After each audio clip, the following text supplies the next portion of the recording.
Hello everyone, আসসালামু আলাইকুম।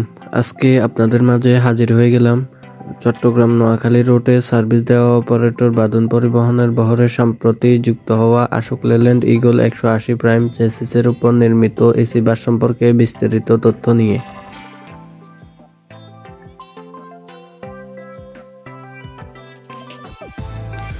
বাসটির body সম্পর্কে বলতে গেলে ফ্রন্ট হিসেবে অর্থাৎ বাসের সামনের অংশ নির্মাণ করা হয়েছে লাক্সানা SR2 শেপের আদলে। বাসটিতে পেইন্ট হিসেবে ব্যবহার করা হয়েছে ব্লু অ্যান্ড হোয়াইট কালারের কম্বিনেশনে অসাধারণ একটি পেইন্ট।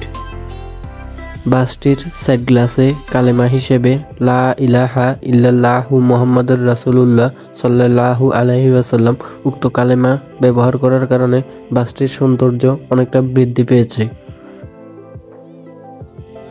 বাসটির ব্যাক সাইড অর্থাৎ পেছন দিকের অংশ নির্মাণ করা হয়েছে ইন্দোনেশিয়ান লাক্সানা SR2 শেপের আদলে।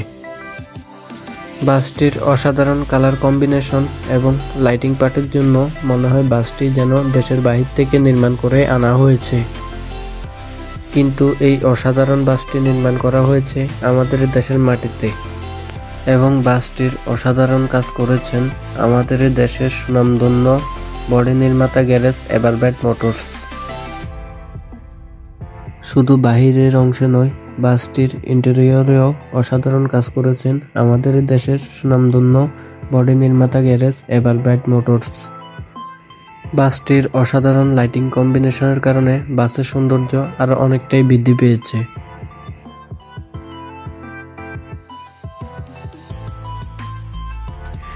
বাসটিতে ইকোনমিক ফরমেশনে সহমোট 45টি আরামদায়ক সিট ব্যবহার করা হয়েছে, যা কিনা এসি বাস এবং বাসের দৈর্ঘ্য অনুপাতে আমার কাছে তুলনামূলক অনেকটা বেশি মনে হয়েছে।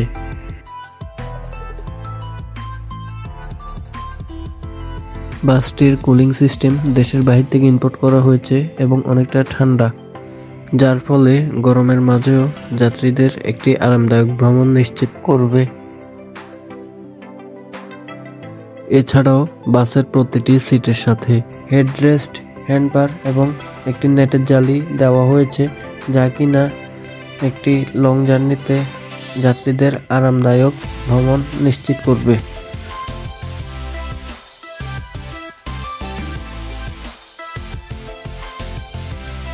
বাসটির বাংকার, সাউন্ড সিস্টেম এবং অসাধারণ লাইটিং ডেকোরেশনের কারণে একটি প্রিমিয়াম ফিল দেয়, যেন মনে হয় বাসটি দেশের বাইরে থেকে ইম্পোর্ট করে আনা হয়েছে।